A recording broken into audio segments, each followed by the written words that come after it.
IB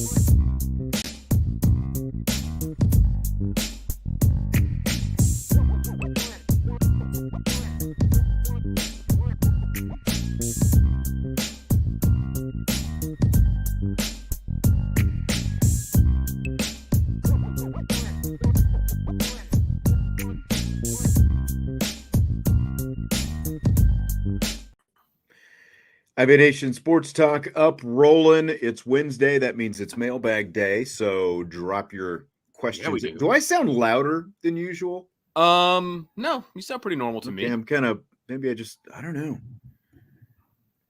Feel like I'm blowing my ears out here. All right. So Vince is here. I'm Sean. I thought I had it bad when I was sitting in my den working today while the rain was coming down. And all of a sudden I heard a drip on my floor. Like, oh, great. But you've got it coming in the other way. You've got it coming in the basement, huh? Yeah, the little window with the window well, like the window well full last night. And so I had about 30 minutes of sleep. And then my son comes running into the room and he's like, we got a problem. And I spent the rest of the night bailing water and fire department and all kinds of fun. So no kidding. Haven't slept. So I don't know what you're going to get from me today, baby. See what happens. We'll get something. We'll get man, see, I sound loud and you sound really low. Really? Well, reason. I was kind of keeping my voice down a little bit, but I could talk normally now. But right. I'm not in my normal spot because that's full of stuff. Right. That we were trying to prevent from, getting waterlogged, basically. See, I didn't think the heavy stuff started coming down until like this morning. Sounds like you guys maybe got like heavier stuff out where you are. I don't know. It stopped up here because look, everybody, we live on opposite ends of the county. So believe it or not, the weather is drastically different at times when it comes to like rain and snow and stuff. And so crazy how different it can be. Just, like basically there's probably 10, 12 miles between us, something like that. Yeah. And I'm at the very northern tip of the county. You're kind of at the southern tip of the county. And the rain pretty much stopped around 4:00 in the morning. I know because I was outside in it and never really picked up again. We got some spit today, but nothing. Really? Yeah. Because it was coming down between here and where I was on the west side of town. It was coming down very steady all day here. We never got that. Lots of wind, a lot of sideways spitting type rain. Yeah, absolutely. Yeah. All right. Well, hopefully things dry up and it's not too serious. I've got a guy coming to look at my roof tomorrow for what it's worth, because we were preparing, kind of in the early stages of wanting to have some work done on the outside of our house. And a guy came about a month ago and he was up on the roof, looking at some different things. And he's like, by the way, you're probably going to need a new roof soon. You've got some shingles that are starting to blow off here. And then here we are. Lo and behold, like I said, all of a sudden we've got a roof leak for the first time since we've lived here in 5 years. So it might end up canceling the other stuff we were going to do if we need a new roof put on. So yeah, well, I can tell you, we did the new roof thing a few years ago, and it's not cheap. Oh boy, it is not. I mean, there's different variations. You can go you can get new wood put on, and then the shingles. You can just do the shingle, different things you can do. We did the whole damn thing. Yeah.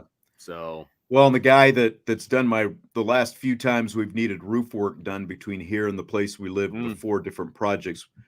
I texted him. And he said, well, I'm semi-retired, but I'll come out and see if it's something, maybe we can do a small repair. But yeah. So we'll I don't know. It was amazing watching those roofers on the 2-story ladder and just walking up the ladder with a 4x8 piece of plywood, just holding on. One guy just holding on to it, just trotting up the ladder. I'm like, dang, there is no chance. There's no chance. Yep. Well, get those mailbag questions in. It is mailbag day. I continue to see a lot of new handles popping up in the chat. So that's good. Welcome if you're new. And don't forget, tomorrow is also We In, We Out Day. That's right. So Irish Breakdown Champions Lounge subscribers, the only place to submit the questions is the Champions Lounge. So There's a thread up right now. Don't forget, between now and tomorrow, you can pop into the Champions Lounge and submit your we in, we out questions for tomorrow. I see Ted's back today. Ted was a ball of fire yesterday. He was very happy talking about receiver. Ted, if you'd like to phrase your question phrase it something in the form of a question, you are more than welcome to do so. And, we will answer it. Joe asked if I received my degree in therapy because I talked a bunch of people off the ledge yesterday receiver recruiting chat. Apparently not Ted, though. Ted is still out on the ledge. Oh, I see. Ready to jump right now. When again, even though recruits may, have their decisions made, they haven't officially announced things. So, like I was saying yesterday, maybe things can still change. I don't know. I'm still very confident in what they have in the current wide receiver room, the freshman class they have. And, you throw in a redshirt freshman like KK Smith. And look, do you want to hit every year at all these position groups? Of course you do. You don't want to miss, in different recruiting cycles. But I think what they've shown this year is because of the transfer portal, you can still be very active in the transfer portal and address short-term needs that way, just like they did this year with the guys they brought in. So who did they lose like recently? They haven't lost anybody yet. Then what is Ted worried about? Well, because apparently the tea leaves are saying that these three guys who are out there are not going to commit to Notre Dame. But again, they haven't announced yet. Within the next, I think it's 8 days now, all three of them are going to announce their commitment. So let's wait and see. But everyone's still mad right now. So, or not everyone, at least Ted. Ted is very mad. Ted is upset. Ted actively wants some skin on this thing. So, okay. Well, you know what? I think Notre Dame did pretty well in the portal for wide receivers this year. And, if they miss in recruiting, then they can fill in the gaps. I mean, it is what it is. There's 11 scholarship receivers on the roster right now. A lot of them are pretty stinking good. So just take a breath, Ted. It's okay. It's okay. There are bigger tragedies, man. I think it's home. No, it's Ohm. Have you seen that commercial? No, I don't think so. Up every time I see it. The portal guys are mid. All right, Ted, all right. Relax, dude. Just relax. Again, don't make me pull this car over, Ted. I mean, is it my mistake or was one of the receivers they brought in an All-American last year? Because he was. No, you're right. Yeah. Yeah. Exactly. But he's mid. If you're an All-American, I guess that's a definition of being mid. So that's cool. Andre, since all of the freshmen are now on campus by position group home, whom are you most looking forward to this fall? Which freshman, Vince, are you most looking forward to? Well, that's the easiest question we're going to get all day, Andre, and it's CJ Carr. And maybe he's talking about freshmen. Let's throw CJ Carr out since we get to see him already. You know what? I'm excited to see Gerby Lambert and see what he can do, see if he can get his name in the mix. That's my answer. As far as the right tackle position is concerned. It's because, look, that's not going to be the easiest thing to do, especially as a true freshman who was not an early enrollee. It can be done, but it is much more difficult. And so I'm interested to see if he can make that happen. Yeah, Gerby Lambert is my answer there because of what there's a job opportunity right away, and maybe he can step right in and maybe he can take over that right tackle position. We shall see, but I do want to get my eyes on him. And after that, I would just say guys we haven't seen yet, Hobbs and Moore. I want to see just what they look like, whether or not they're going to actively be competing for a job. Some of that's going to depend on Benjamin Morrison's health and all that kind of stuff. But I do want to see what they look like early in camp. Can they stand out? Remember, Benjamin Morrison was a true freshman when he came in and, lit it up. And it took him a little bit. DK says KVA, Gilbert Moore, again, like I'd throw Kingston, Viliamo, Asa in that CJ Carr mold. We did get to see him this spring. So it's not like we, now do I want to continue to see him? Of course I do. I think we're going to see him on the field this fall, but I was trying to ratchet up the degree of difficulty a little bit since, that's we got to see the early enrollees already. And KVA is going to be great. I mean, he deserves all the flowers that are coming his way and all of those different things. But I still say Drake Bowen's going to have a pretty good year. When did they deserve the flowers thing? When did that, like, where did that phrase come from? Yeah, I mean, like the first time I remember hearing it, I think was like Olivia Miles tweeted something about Hidalgo. Maybe that's the first time I remember it, but it's definitely, that probably wasn't the first time it was ever referenced. I don't know, like when that relatively new thing. It's a really good question. Yeah. I'm not even sure where it came from, to be perfectly honest with you. Let's see. Oh, yeah, nothing is popping up, unfortunately. That's okay. Very quickly. So that's okay. I'm not really sure. I'm going to save this other one. All right. Carlos, with NIL being how it is, do we think we would ever see in the future schools having it structured where they have the ability to fine players? What do you think about that? That's actually a really good question, Carlos. And I mean, I kind of like the idea, if I'm being honest about it. Now, here's the problem. Not all players are making the same amount of money. And it's the same thing in the NFL. But like you can't fine a walk-on the same amount that you would fine somebody else for the same infraction because they're not making the same kind of money. So you'd have to find an interesting way of going about it. But I have no problem with that being the case. I don't know if it's illegal. I don't know. See, and I don't know. There were a couple coaches I remember, like back probably in the spring. It's been a while. So, a couple coaches mentioned something like this, like being able to withhold NIL or fine players basically for whatever, because of the fact that NIL is there.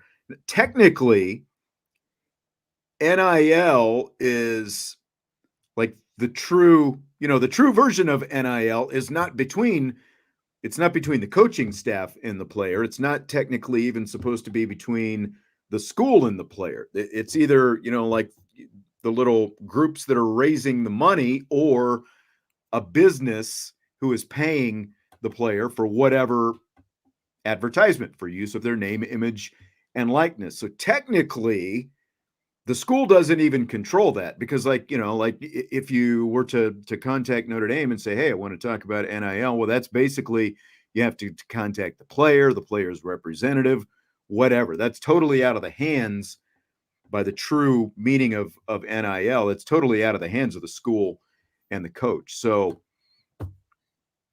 I think that that could make it difficult, like when you talk about what the actual rules on that kind of stuff are, withholding a player's money, because, again, it's supposed to be between the player and a third party that's, kind of working that out. Now, like this other stuff with the revenue sharing and all that stuff, that's a different story, because that does come directly from the school. But even that, I think it's still such in its infancy, and there's a lot of rules that are going to have to be defined, I think, before that even comes up. But I would say that I wouldn't completely rule it out in the future, just the way things are going right now.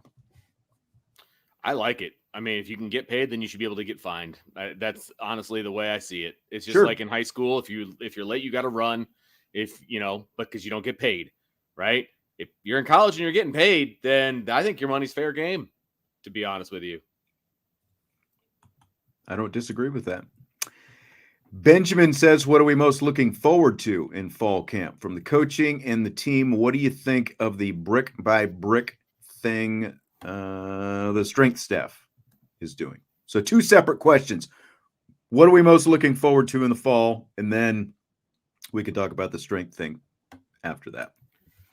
So I would say, number one, I have no idea what the brick by brick thing. It's probably just it's in some of the videos, like Lauren Lando, like, hey, we're building this brick by brick, I think is kind of what he's doing. Every coach has their slogans and their mottos and everything else. And looks good on a t-shirt, brick by brick, Yeah. Okay. Whatever. To be honest, Benjamin, I'm not trying to slight your question, because it's a good question. It's just me personally. I don't see. It's whatever. You know what I mean? And if your kids are buying into it, then it's awesome. If they're not buying into it, then it sucks. So if they're buying into the brick by brick thing, then fantastic. It's just lipstick on a pig, in my opinion. So it's just another way to get kids motivated. And if it works, awesome. So that's how I feel about that part. As far as about what I'm looking most forward to in camp, I mean, I hate to say it, I just want to see Riley Leonard lead this offense. I want to see him throwing to other guys in gold helmets and, putting an offense on the field that is going to be ultra competitive, frankly. And, we're talking, we've got Negative Nelly in the chat over here worried about wide receiver. Yeah, like, can we just get off the receiver thing? But Ted, my point Ted, like, is, you beat it. Yeah, let me just. Yeah. You beat it to death yesterday. We don't need more of that today. Go take a nap. It's mailbag day. Can we just get some questions?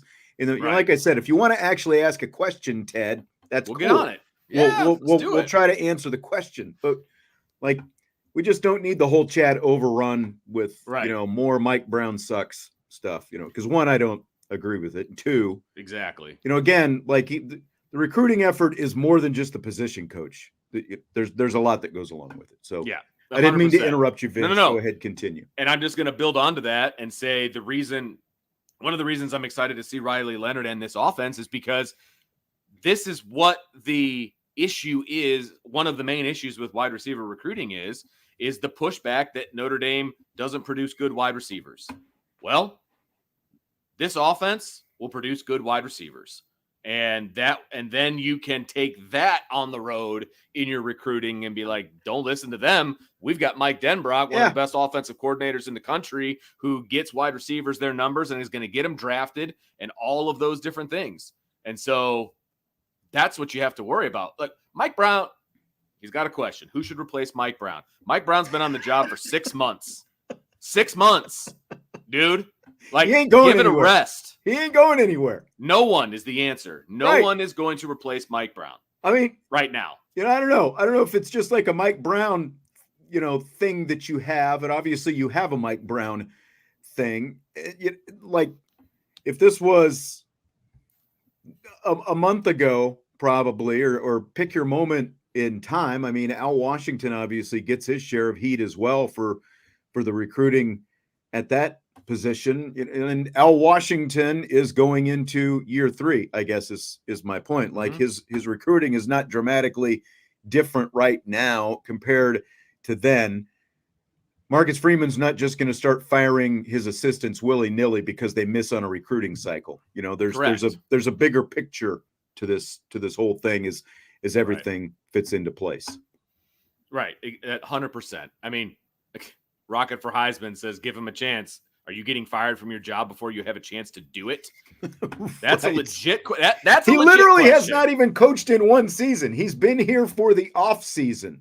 Yes. And again, I don't want to go down a trail of, well, these are the reasons he's, whatever's happening in recruiting. Again, like, Ted's pissed off, and the 3 guys that he's pissed off about, they haven't even announced their commitments yet. And even when they announce their commitments, realize those are still verbal commitments. There are still 5 months to go until they sign on the dotted line. So, I mean, even if it doesn't go Notre Dame's way, they can still pursue these guys and try to see if they can get them to flip. There's just a lot to play out in this whole thing.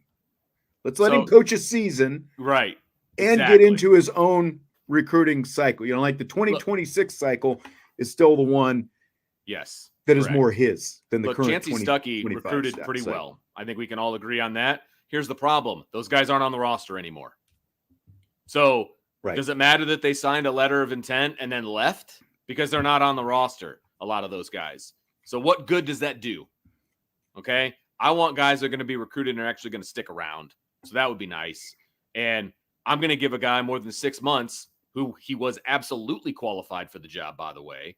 I'm going to give him more than 6 months to prove that he can do the job. He is getting out-recruited because of the history of Notre Dame's receivers and the fact that they haven't had a guy drafted since 2020. Mike Brown was not on the staff in 2020. He was not on the staff in 21, 22, or 11 and a half months of 23. So I'm sorry, that's not his fault. That's not his fault. So take a breath, Ted, because you're about to get blocked. Because I At don't the want to very have least, the you're whole about show. to go in timeout. You're about to get. Yeah. Look, Ted, I like your passion. I dig it. Okay, you love the program. Like that's why you're so fired up about this whole thing. That's great. I don't know if you're Passion's coming to awesome. town for a game this fall, but if you do, let me know. We'll meet up someplace. We'll have a beer on campus before we go into the stadium. We'll hug it out and the whole thing. I love it. But let's just chill right now. Yeah. Yep. Just deep breaths. What I'm looking forward to in fall camp, like you, I'm looking forward to seeing Riley Leonard and what he can actually do leading this offense and what some of those throws look like with some of these receivers who I think are going to be studs this year in Mike Denbrock's offense. I'm looking forward to see sort of the early blossoming of just of this offense led by Riley Leonard and Mike Denbrock. It's going to be great.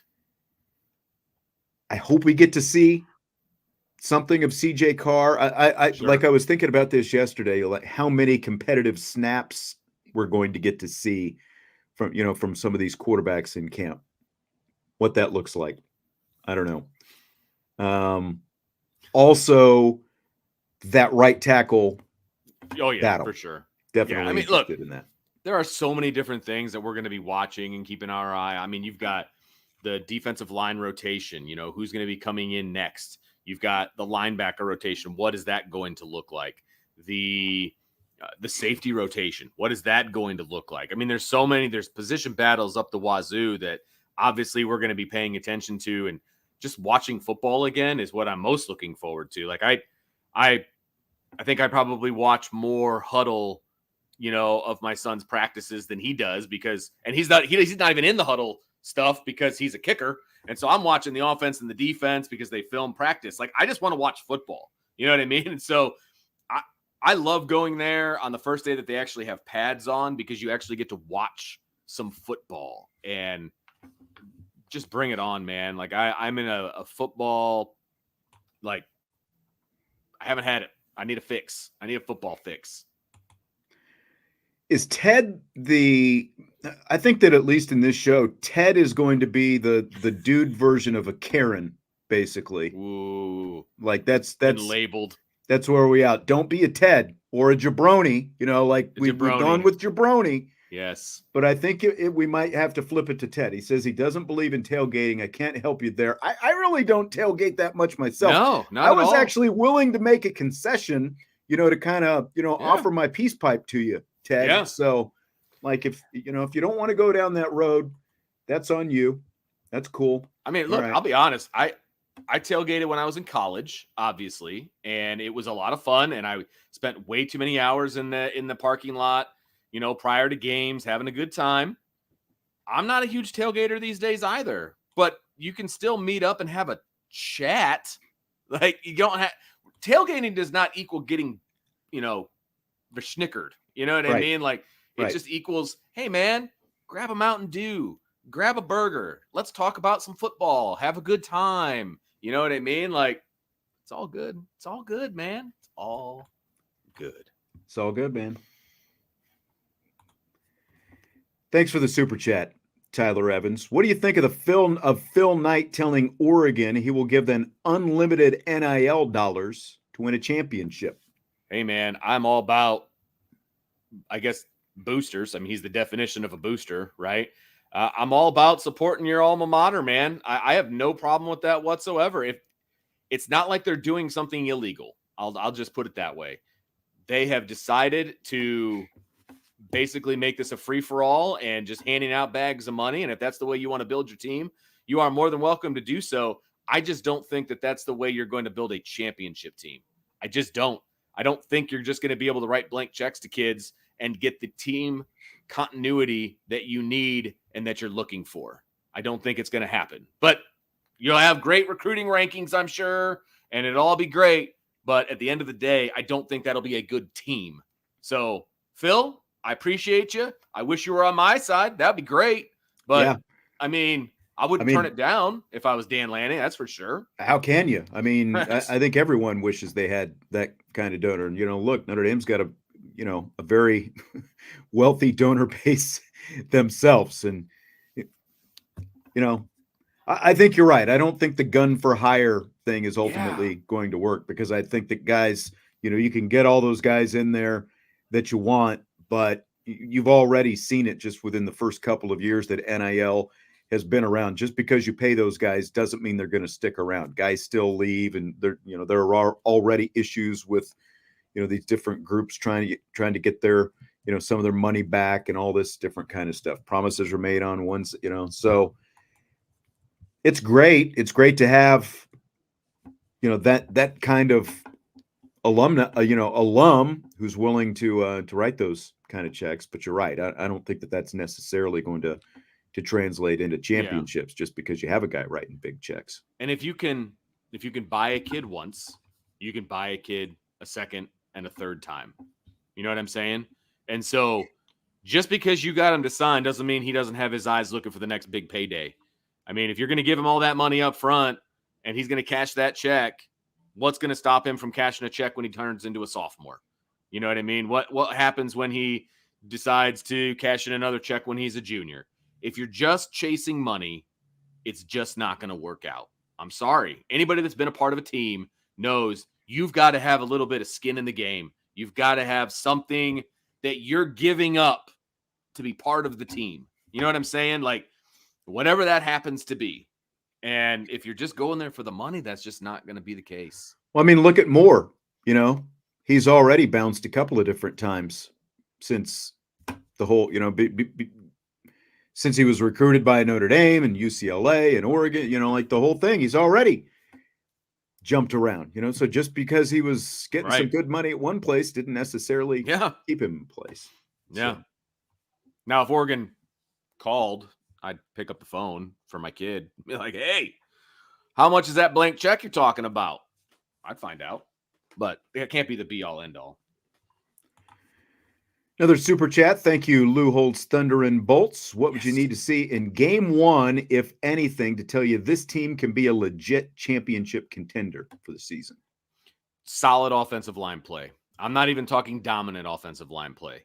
Solid offensive line play. Because I don't expect miracles in game one, but they don't have, I mean, they're going up against obviously a very talented defensive front for Texas A&M. I think two of their defensive linemen, if I'm not mistaken, were on Brian's all-opponent defensive team on the first team. And so, you're playing some dudes. And so if they can just give me a solid performance, I'll feel really good about the rest of the season because after Texas A&M, obviously, the schedule lightens up. You got a lot of get-right games to kind of figure some things out. And by the time they get to another legit game, which I think would be Louisville, I think, if I'm remembering the schedule correctly, they'll be just fine. So a solid performance from the offensive line, you're going to be good to go. Yeah, I mean, I think that that's the place where it starts. Defensive line as well. You see it on both sides of the line of scrimmage, especially if Notre Dame can be dominant there. I'm not saying they have to be dominant, but like you said, solid. And I just say a more fully functioning offense, an offense that can figure things out on the fly and be as versatile as we think that they can be, against what's going to be. I don't think it's going to be a championship caliber defense they're going to face in that first game, but it's going to be a pretty good defense in that first game. And if they can put some points, if they can score over 20 points in that game, I'll be pretty happy with that. I think they're going to score like mid-20s, but I do too. Assuming they do, I think that's going to be a good sign because it's game one and that whole thing on the road against a pretty good defense. This is accurate. I like I said, if they get a solid performance, this game is not going to be that close. I tend to agree with Sloppy Joe. I think if they can give Riley Leonard some time to sit in the pocket for a little bit, get the ball out of his hands, give these running backs a chance to see a little bit of daylight, I think Notre Dame wins this game, and I don't think it's going to be all that close. I have a lot of faith in Notre Dame's defense. I expect to see an elite level defense on the field in game one, and I don't think Texas A&M's offense is elite. So you're right. The offense only has to put 20 points on the board. I think they'll put some more than that, but I think 20. If they put 21 on the board, they win the game. That's how I feel. I think they'll have more than that by a little bit, but if they score 21, they win. Yes, definitely agree with that. You top with the defense Notre Dame has, right? You top 20. I think most games you top 20 yeah. are probably going to win. You don't have to be an explosive offense, but here's the catch. I think Notre Dame will be an explosive offense.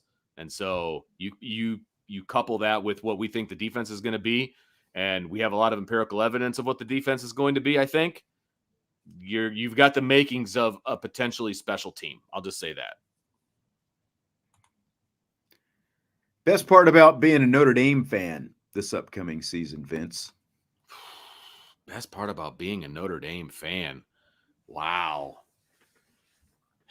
Well, hopefully it's that they're winning a lot of games and you can rub it in the faces of a bunch of other people who aren't winning a lot of games. That would be nice, especially a particular school up north. That would be helpful. But no, I think the best part about being a Notre Dame fan is you're going to have a team that you're going to want to cheer for this year, because I think they're going to be successful. I think they're going to be fun to watch. I think there's going to be some specific guys that are going to be easy to cheer for. You know what I mean? Like it's one thing to cheer for a team, but sometimes it's just a little bit more fun to cheer for a specific player or players, that kind of a thing. And I think there's going to be some of those guys on this team this year. And so I think this is going to be a fun team to watch, analyze, and cheer for all at the same time.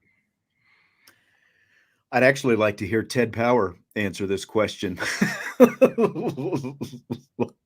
Like, come on, Ted. We know what you're pissed off about. What's the good thing? Yeah, what's your happy place? What should we be looking forward to this season? I think that this is going to be the most fun Notre Dame offense to watch in a long time. Yeah. I think that's going to be it. I think it's going to be a lot more enjoyable. I don't think it's going to be, laborious like it's been at times over the last few years. And everything has to go exactly right.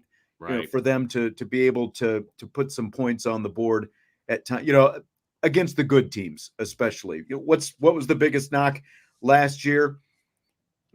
Even despite the record-setting amount of points that they were able to average, well, they weren't able to do it against good teams.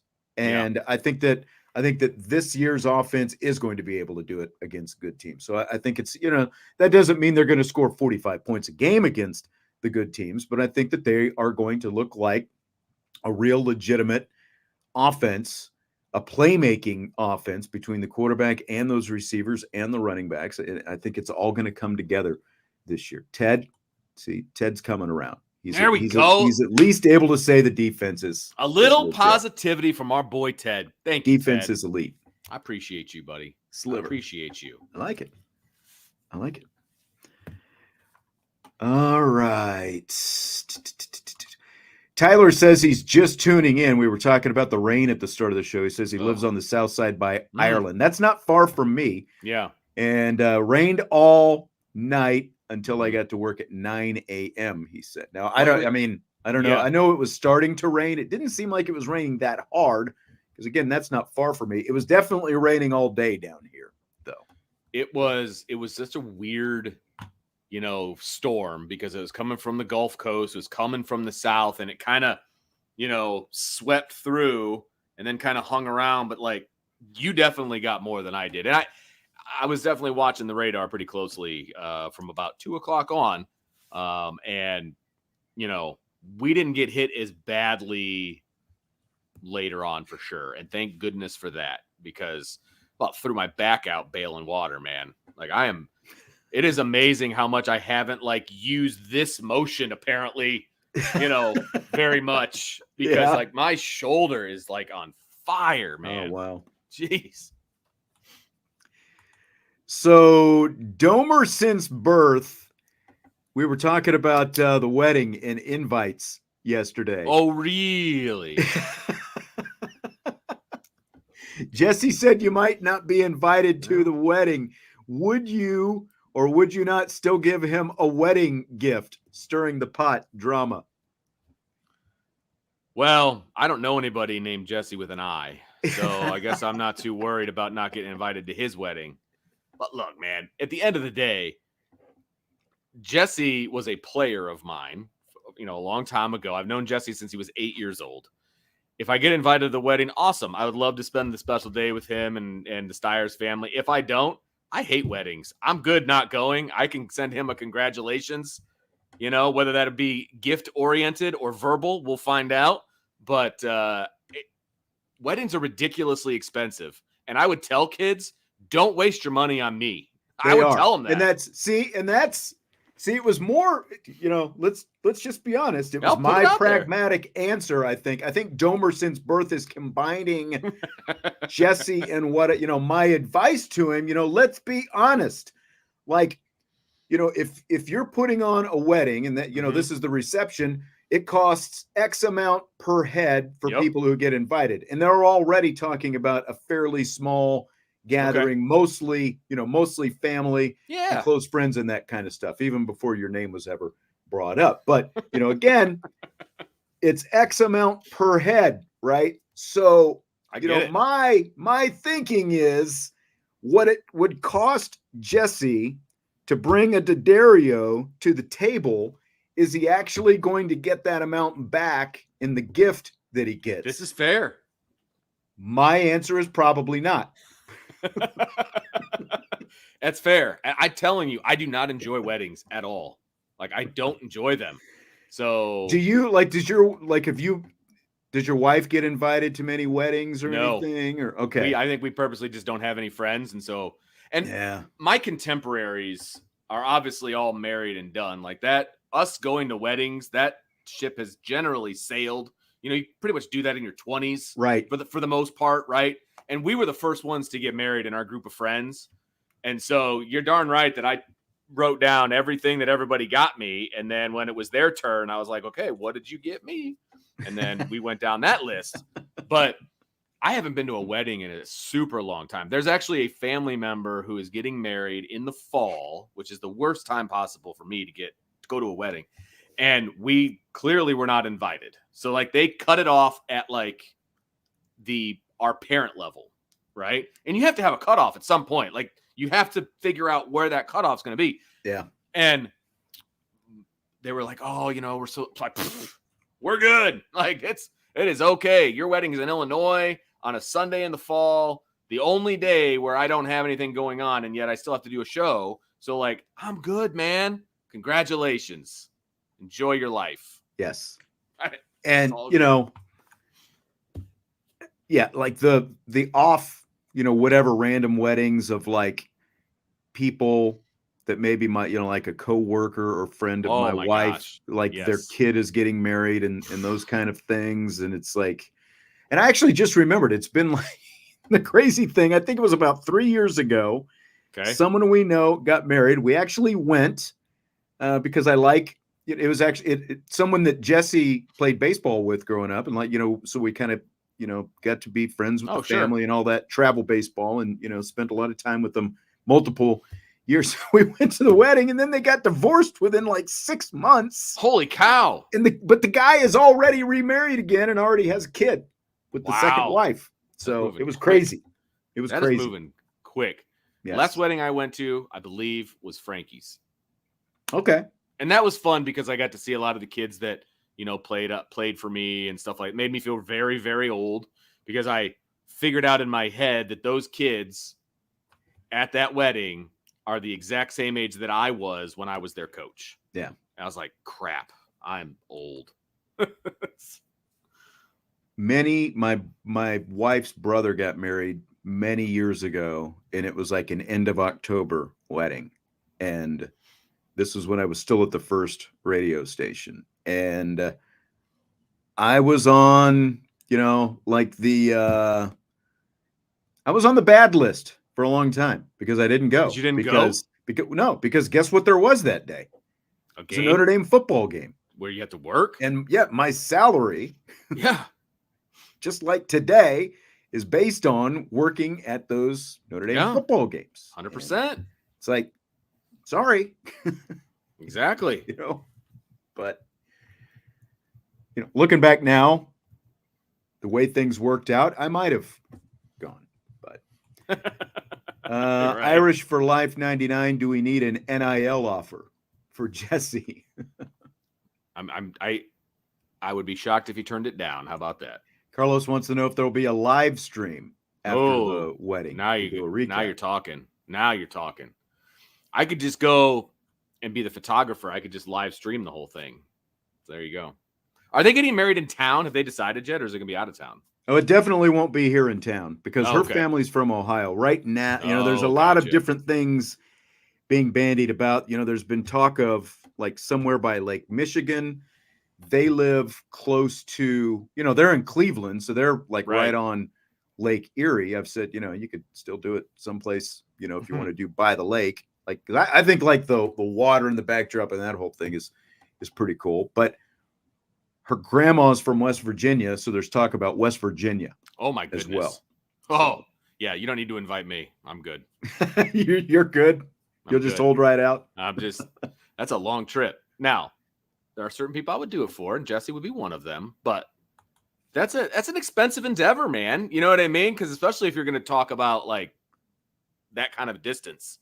So now you're talking hotel rooms and all kinds of stuff. And there's also, like time of year is being talked about because originally they were talking about fall, but now they're talking about, maybe like a late spring. So there's just a lot of, how it goes. Nothing's been nailed down is what you're saying. Nothing at all. Okay. Nothing at all. We got a long time to talk about this. Even when it's going to happen because of finances and all these, there's just a million different things going on. Man. Yes. It's pancakes. I see the hand of God has come down, by the way. Tyler wants to know if you actually enjoyed your wedding, Vince. It's one of the best ones the best one I've ever been to. Had a great time. It was awesome. Because again, I said like we were young. We were young. And so all my friends were there and everybody was like just out of college. Like it was a party. Like we had a really, really good time. So and I'm biased completely. I get it. But everybody just had a blast.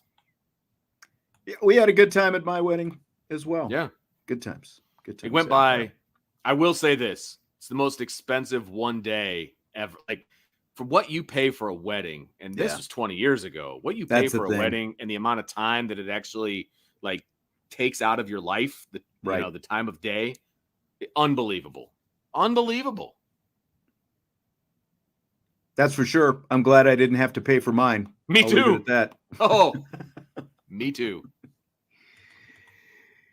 Jason agreed to DJ a wedding that was supposed to be this weekend. Couple had a child, so delayed the wedding, the day of the Florida State game. Ooh. I know somebody, and Jason DeWilkins probably knows who I'm talking about, our old friend Scott Bovenkirk, as he's known, former he's a DJ. High school coach. He's a DJ, and apparently a lot of weddings have kind of moved to Fridays over the last few years. Interesting. Because of like facilities being booked and stuff like that. Makes because sense. He would actually, like he would do some high school games with me, but there were certain Fridays he couldn't do because he was doing a wedding that night. So yeah. Dude, if I got married today, I'd be cutting as many corners as possible to save some money. We'd be getting married on like a Wednesday night. I don't blame you. Or like Wednesday afternoon, like 3:00. I don't blame you. When is the McDonald's play place free? That's where we'll go. Great reception. Yes. Something for everybody. Vince, are you ready for rapid fire? Oh, baby. Let's hit it. All right. Do you buy or sell the Texas A&M game as the biggest game of the Marcus Freeman era to date? Now, I should say a couple of these first two questions come from the Champions Lounge, straight from the Champions Lounge. I've seen, I have seen them there. So, Marcus Freeman, Texas A&M game, biggest game to date. So when I first read this question, my instinct was to say, no, of course not. He's played Ohio State twice. How is that not the biggest game of his career? And then I sat and I thought about it for a second. And I was like, you know what, though? Outside of Notre Dame people, no one expected Marcus Freeman to win those games. He needs to win this game. That's the difference for me. I feel like Notre Dame needs to win this game. They're expected, in my eyes, to win this game. Now, I thought they could have won the Ohio State game, obviously. Both of them, they could have won. But I don't think anybody in the outer stratosphere ever thought that was going to take place.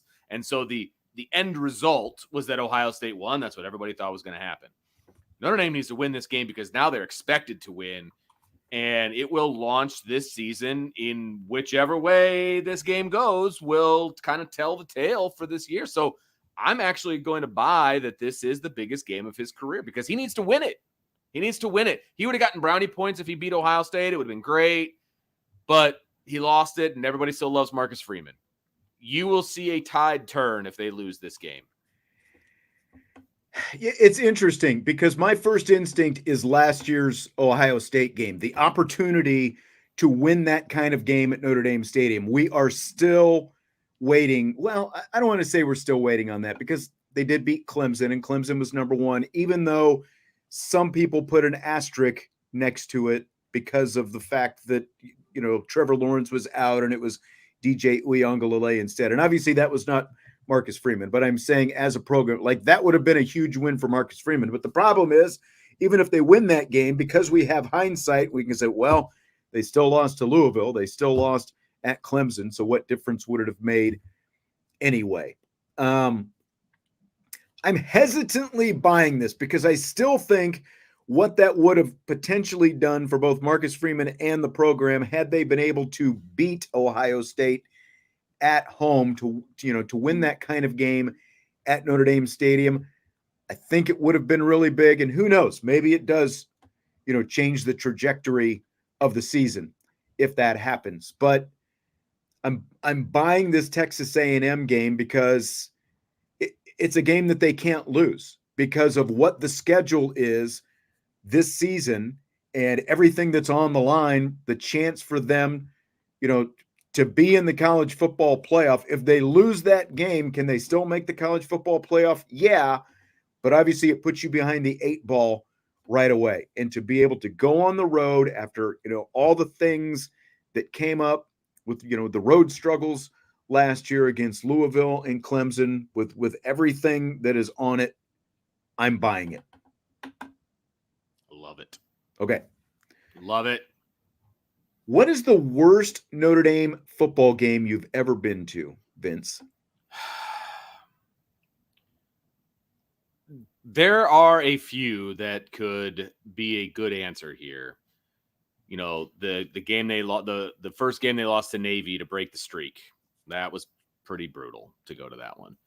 I would say South Florida 2011 is the worst one that I've ever been to because we basically had to pitch a tent and live at Notre Dame Stadium, what it felt like for a week. And they lost. Like that was just game got delayed at halftime because of the thunderstorms and all that stuff. Yeah. Horrible.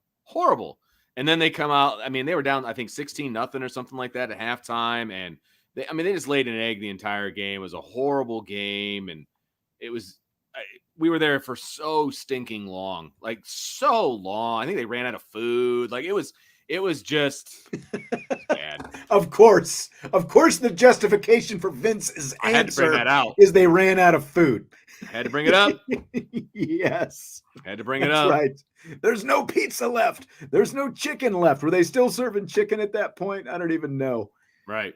I mean, that's a good one, and like I see some other good ones in here as well. The Marshall game from a couple of years ago, the UConn game, I think you can run down the list of any of those middling teams that unfortunately Notre Dame lost to in that, especially that 2007 season, all the losses to Navy and whatever. But I will just say, to me, it's the BCS national championship game because I had such a good feeling going into that game, and to see them go out and just fall completely flat on the biggest of stages with everything that was on the line in that game. And, just when you throw in the fact that you had to travel that far to be there to see that, it was just horrible. I mean, I think that there's definitely a case like, I see Tulsa popping up. And again, all these other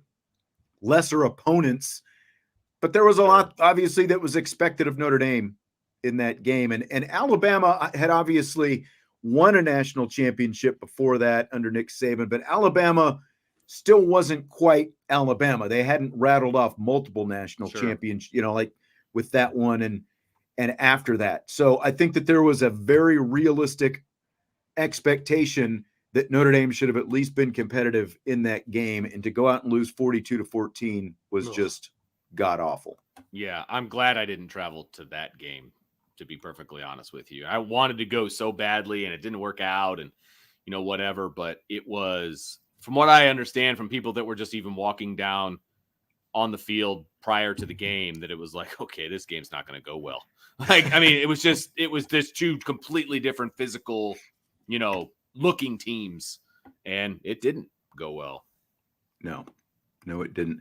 Like I say, people talking about Boston College, 1993. Fortunately, I was not at that game. I do remember watching that game on TV, but wasn't at that game. But yeah.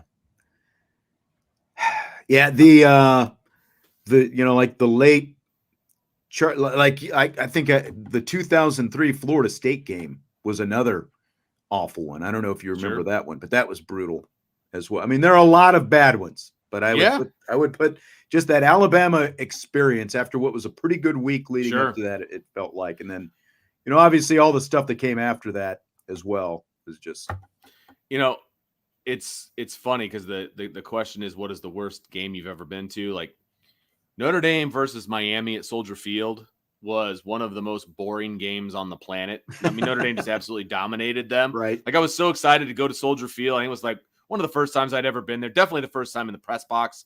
And it was incredibly boring. It was just a boring game. I mean, Notre Dame won, obviously, which is great, but it was just so boring. But this is the thing for you anyway. It's like, as soon as the game is out of reach, it's like Vince's ADD kicks in, and it's like you don't know what to do with yourself. When it's true. When it's a lopsided game one way or the other, and when there's no porta pit chicken to eat or whatever like that, it's really it takes a downward spiral, man. It really does. The other one that I will say was a more recent one that was not good was the Fiesta Bowl that Notre Dame was in. That they dominated the first half, and it was starting to borderline, in my opinion, it was going to be a boring game. Like, that's what it felt like at halftime. It's like, oh man, this is not gonna end well for the other team. Are you talking about the one where Jalen Smith hurt his knee? No. Oregon State or Oklahoma State. Excuse me. Right? It's the Fiesta Bowl, the most recent Fiesta Bowl, right? That they lost. I forgot that was Fiesta Bowl. Right. Oklahoma State. It was a great first half, but it was starting to verge on boring. Like, they were dominating the first half. And I remember thinking during halftime, I was like, man, I wonder how bad this is going to get. And then they end up losing the game. That sucked. And then had to get on a plane and fly home and the whole thing. Like, that was not cool.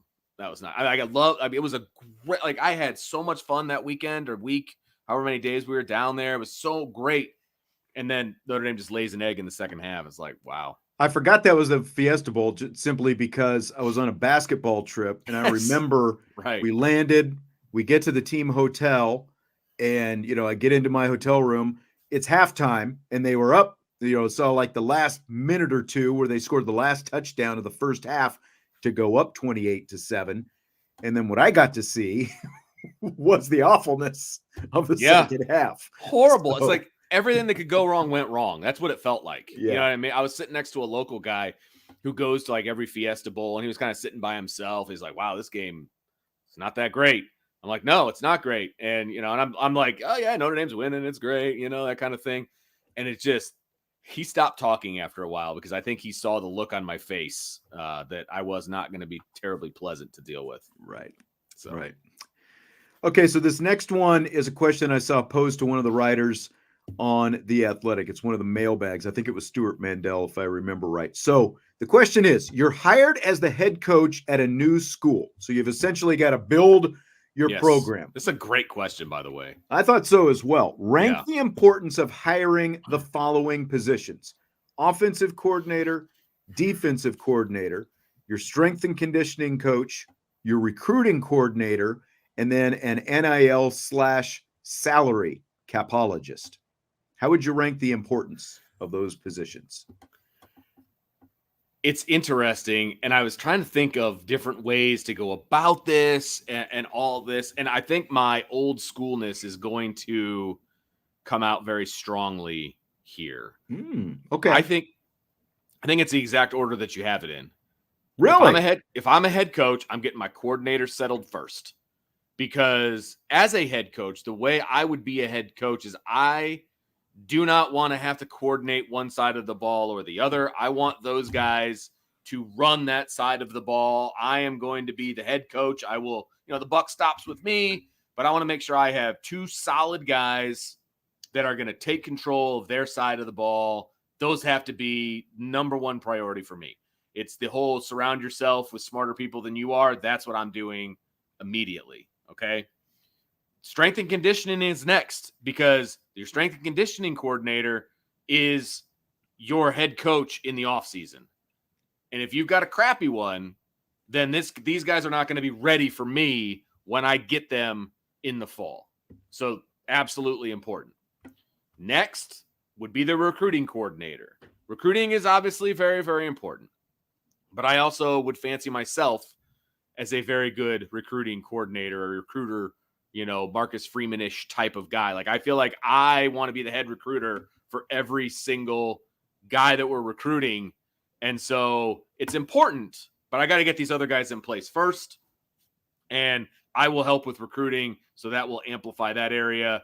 And then the whole NIL capologist nonsensical BS that's out there. I realize it's important, but that is the last thing that I'm worried about. It just is, because I also will not run a program where I am writing blank checks.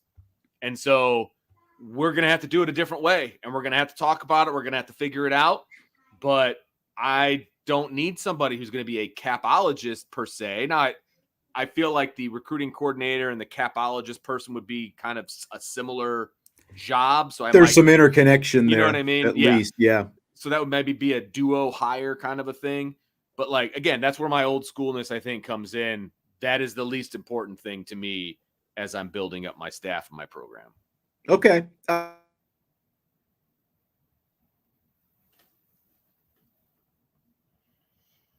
We go. I wouldn't put that high on the list of priorities. It is interesting, though, because you said hire the coordinators first. I went with the recruiting coordinator first because, look, like if I look at Notre Dame, they've had good coordinators, they've had bad coordinators over the years, they've had average coordinators over the years. Obviously, it's much better to have a good coordinator than a bad one. But at the same time, I think that it is, if you want to be an elite program, it is important that you have the right person in place to go out and get the talent. So I'm going to start with the recruiting coordinator at the top. Look, that's why Notre Dame is continuing to rise right now in stature and is going to be, truly competitive for national championships. So I would put the recruiting coordinator at the top. I've got the offensive, defensive coordinators next, and I kind of put them side by side. I don't put one over the other, offense or defense. I just kind of put it at the same level. And then the strength performance coach I would put next. And then again, I would put the NIL person down at the bottom. But I just think that it is so important to have the right person leading your recruiting charge. So I would put that number one on the list. I get that. I totally get that. I feel like I would like to get all those things sewn up like almost simultaneously, right? If in a perfect world, you want to hire everybody as quickly as you possibly can. So I feel like I could be the recruiting coordinator for a minute until I got that guy under wraps, I guess. I don't know. Yeah. But you're right. Prince out schmoozing. look, Marcus Freeman has proved it. Recruiting is the lifeblood of the team. It's why they are where they are, is building it up through the high school ranks. Now they're obviously plugging holes with the portal and things like that, but that's your recruiting coordinator is also involved in who you're getting in the portal. It's a multifaceted job nowadays, which is why it's such a coveted position and it's such an important position. So I see where you're coming from. I'm too old school, man. I'm all about the X's and O's and making sure that stuff is set first. You are. If there's one thing I know about you, it's you're very old school. By the way, welcome Insured by Big. I see that he looks like he is a new member over there. I just saw in the chat. So welcome. And he's an LSU fan, I believe. Oh yeah, he just put it in the chat. He's an LSU guy. So we have yet another opposing, respectful, by the way, person added to the Champions Lounge, which is awesome. I'm excited about that. Very nice. That's really just hold on to your hat when well, BK comes up. So I mean, and he knows. He knows. He's been here for a little while.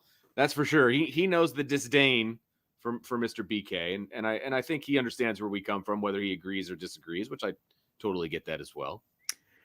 Fill in the blank, Vince. It's blank that new Florida State and former Clemson quarterback DJ Uiagalelei turned down an invitation to take part in the upcoming ACC kickoff media days, saying the Seminoles should instead be represented at the event by players who were on last year's ACC championship game. He said, quote, "This team is more than its quarterback," end quote, on his social media post. What do you think? It's refreshing. I mean, I'm going to take him at his word, and I'm going to say it's refreshing because he's a transfer kid. He's obviously gone through the transfer thing in the past, and I don't know, obviously I wasn't paying, super attention to Oregon State and how that transition for him went off the field and things like that. He's not making any enemies by doing this. I'll say that. He's only going to be making friends by doing this, because if he's giving up his spot, that means that somebody that wasn't going to go is now going to go. And so I think he's playing the right cards here, and whether he believes it or not, I don't care. No, I mean, it's refreshing. It'd be very easy to be cynical and just say, look, you were at Clemson. Right. Everybody knows you. You're a high profile quarterback. You know the kind of questions that you're going to get coming back in, and you just don't want to deal with it. I mean, it doesn't seem like, again, we've never covered him on a close basis on the beat, but it doesn't seem like that's the kind of person he is. And it's just a great leadership move. Yeah. Is what it is. You want the locker room to love you. It just feels like a great leadership move by a guy who's obviously been around the block a little bit. He is playing the right cards. He's hitting the right notes, whatever analogy that you want to use. I think he's doing it. And at the end of the day, him not going to ACC Media Day or whatever it is, that I'm sure he doesn't give a crap. And so this is a nice sentiment to put out there. And like I said, he's not making any enemies by doing it. So there's no harm there. Yeah.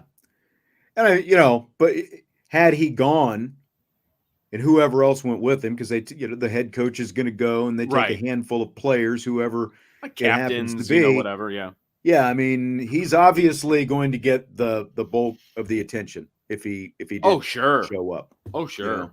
It's like Caitlin Clark a week or two ago when she was sitting there in the post-game press conference, and they've got that kind of stuff happens all the time. Like when they bring multiple players in at the same time. If you bring a star in and a player who's not a star and you sit them at the same table, the star gets 99% of the questions, and the other person is lucky if they get one or two, and they're literally sitting there like, why am I sitting here again?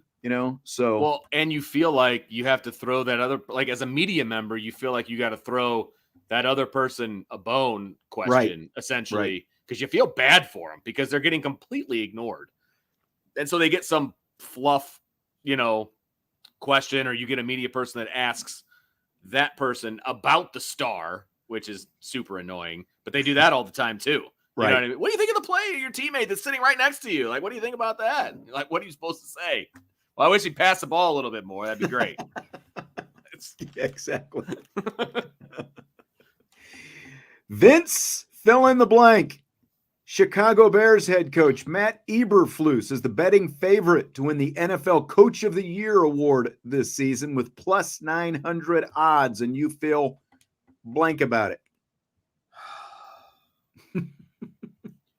I feel tired.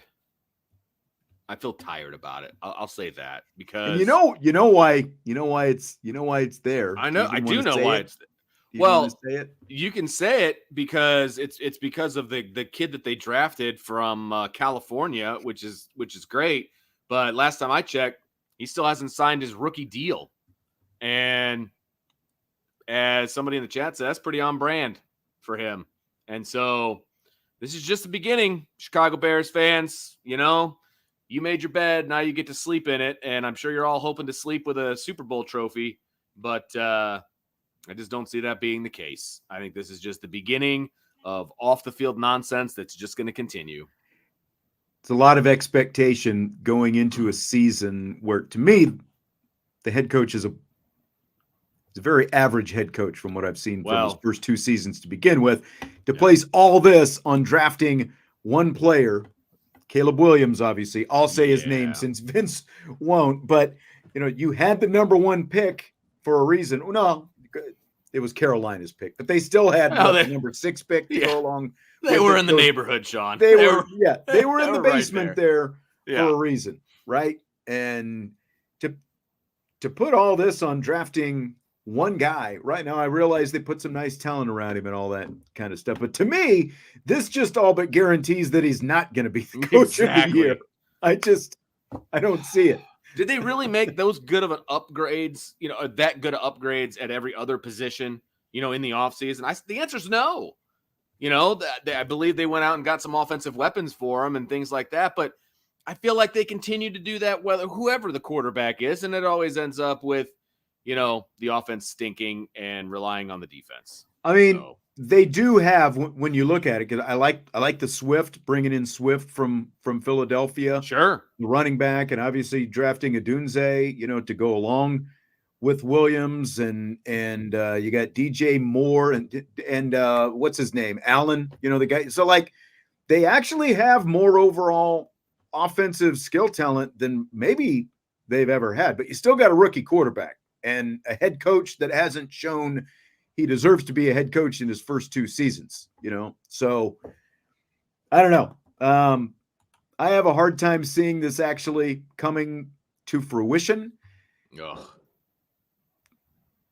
Agreed. But when you kind of see, Matt LaFleur, I think has some of the second best odds, and he got his team to the playoffs last year. I actually like when I was looking at kind of the list, and I thought I had the full list here. Dan Campbell is sitting down there with the 5th or 6th best odds, something like that. I would be much more in on a guy like Dan Campbell, I think, than Matt Eberflus at this point. I would not be expecting a dramatic turnaround.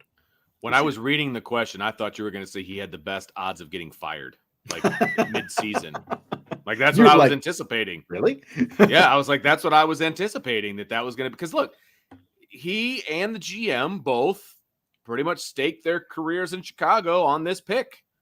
So, I mean, the first step is getting him signed. Good luck. Do you want to answer that for Adam? Yeah, I'm a Bears fan, and I understand how I sound. I get it. We had somebody in here yesterday. We were talking a little baseball toward the end of Rapid Fire, and we were talking about Paul Skeens and whether or not he should start in the All-Star game and all that kind of stuff. And of course, Jesse was completely anti Skeens and the whole thing. And somebody called out both you and Jesse for being totally annoying Cubs fans. Whoa, annoying. When have I ever been annoying about being a Cubs fan? They're terrible right now. There's nothing to be annoying about. Come on now. Oh, DK. We didn't have this show in 2016. Then I would have been annoying. That's true. That's very true. I'm so realistic. Vince, Target just announced they're no longer going to accept personal checks starting next Monday. When was the last time you actually wrote a check at a store? Never have. Ever. Really? I've never written a check in a store. Ever. No kidding. Yeah, never. I had a checkbook when I was a teenager, but I never wrote a check. I paid cash because I worked in a tipped job when I was a kid, so I always had cash on me. Okay. So I never wrote a check, and I certainly have never gone to the grocery store and whipped out my checkbook and written a check for any kind of anything. So yeah, I've never written a check ever at a store. Now I've written checks before. plenty of checks, Right. but not at a store.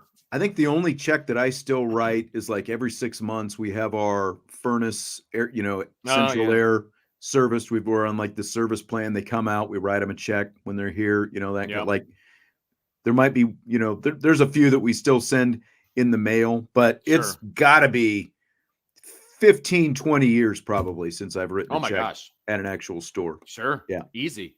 Well, 20 years ago, I was 23. So I'm definitely not a check writer in the first place. I don't pay the bills in the house.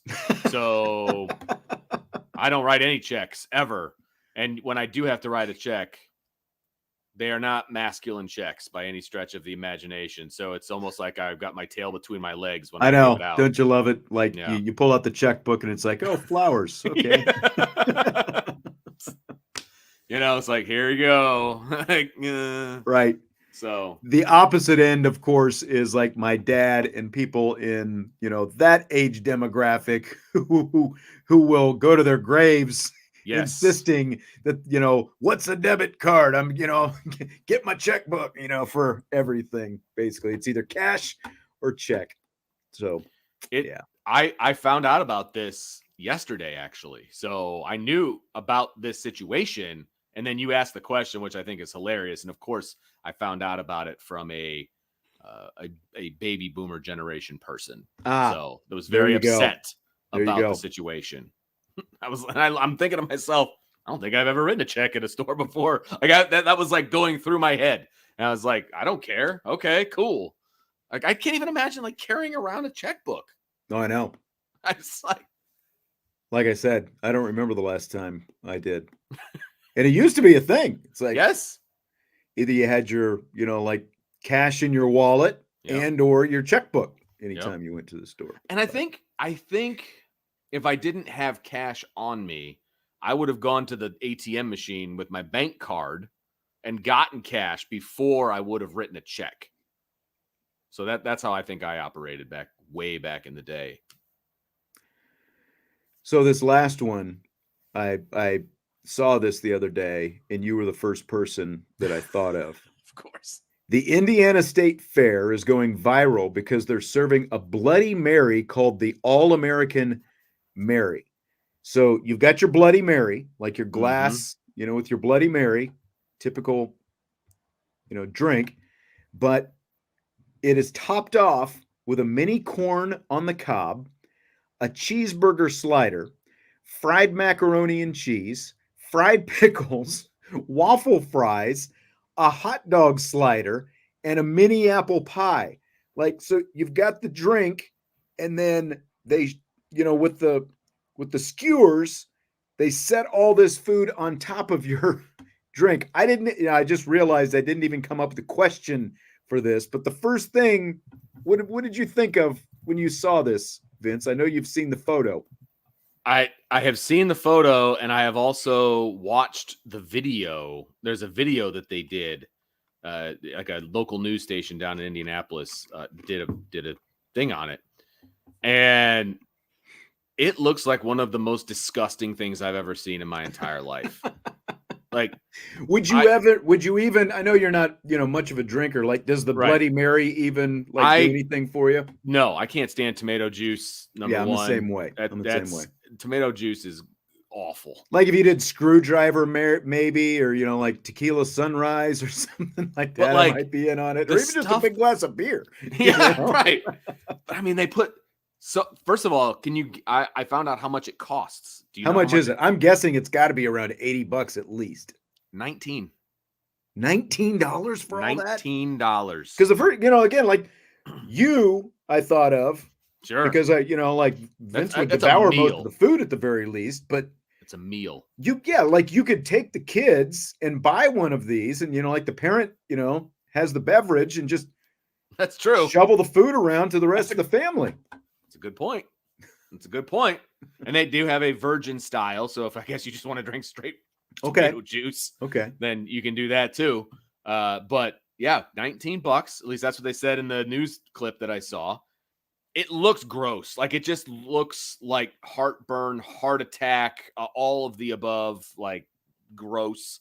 And I don't know that I would want to eat that like walking around the fair too. You know See, what I that's the mean? thing. It's like 100 degrees at the fair and all the Yeah, asphalt out there. And it's like, right. like Blech. one of those food items, like Yeah. I don't mind going like for the elephant ear or, whatever it happens to A little be. funnel But cake, something like that. Yeah. yeah, that's But you a make a lot. good point though, which I do have to take into account on the handing out to the other people. You can make that go a long way. You make Yeah, it go a long way. I appreciate that. you It's could. very frugal of you.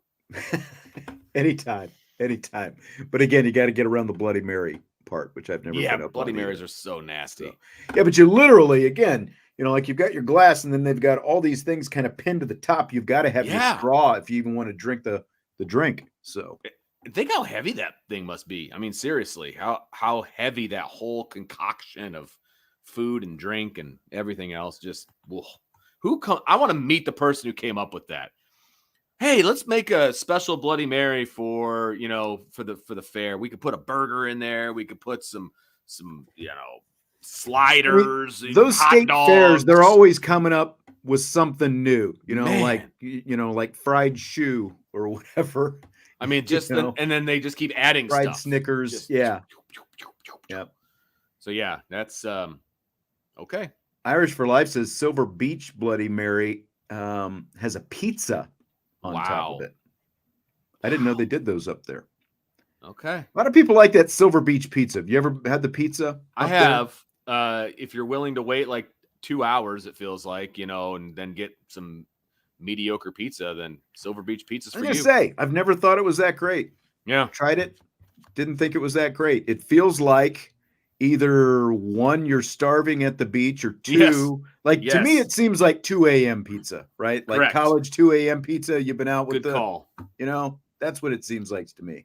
Yeah, and because you have to wait so long to get it, once it's finally there, it's like, I don't care what it tastes like. Let's just shovel it down.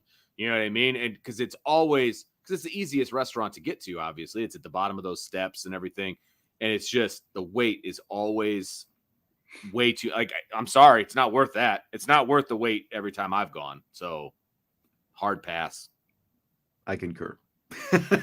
Yeah, people aren't happy with us. Jason says that's the worst. I know a lot of people like that pizza, but I can go to Barnaby's or Bruno's and have better pizza, and it's I don't have to 5 drive minutes an hour away. I don't have to drive an hour to get there. So. Yeah, exactly. And he says go on the off season. What's the point of going up there in the off season? I want to go to the beach. I don't get it. That's all right. All right, well, that's going to do it for tonight. Again, don't forget, tomorrow is the We In, We Out show, so head over to the Champions Lounge, find the thread for tomorrow's show, post your We In, We Out question, and hit us up tomorrow. We will be here, and we will answer them. Okay, Vince, I hope things go well. I see the sun is shining outside my window, so hopefully things dry up for you over there. It's been dry all day. Well, not all day. I was bailing this morning, but it's been dry since about 6 a.m. on. So keep your fingers crossed. Keep them crossed. Hit the like button before you leave. And otherwise, we will talk to you tomorrow. IB Nation Sports Talk.